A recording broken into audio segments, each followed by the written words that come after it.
I was very surprised when I was asked to play this, but I had been, John sent me a text saying, will you be in my film? I thought, okay, but what? And then he said, and I'm getting Phoebe, who had written Killing Eve. We'll all meet for dinner. So we went to Phoebe's house for dinner one night. We had a hilarious night.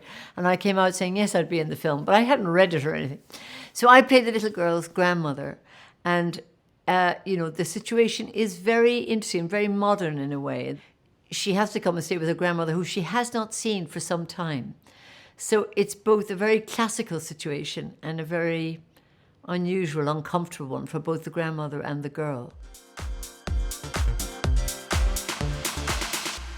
I can honestly say I thought this was one of the best scripts I'd ever read. I think it's an absolute humdinger.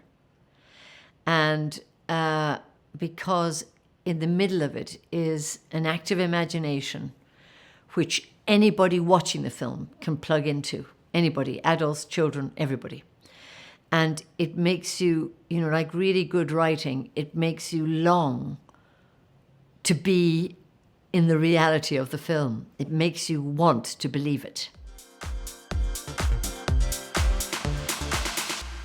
I think John Krasinski is brilliant at writing things about families, and his previous, much darker pieces are about families and the bonds in families. And in this film, there's a child. There's obviously the wonderful IFs, but there's mainly 3 adults who are floundering. They're just flawed. And I think, it's in that way a very grown-up film about what it is to be a child with adults. It's not in any way smoothing over any of that.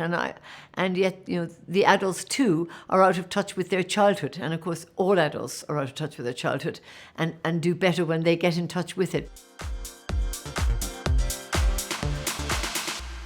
The real engine of the imagination of this film is John, who's written it. And because there's no cynicism in any beat of the imagination that he's put into it. There's no cheating. These creatures are as real to him as you or I.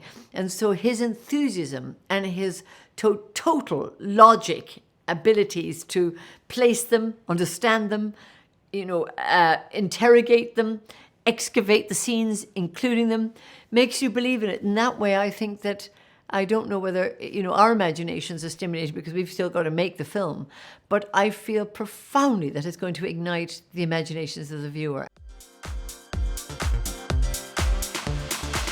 John is unstoppable. I mean, he's, you meet him at the end of a week and he's just as enthusiastic as he was on Monday. He seems to never get tired. And I think in that way, his imagination is being fed by the film he's making.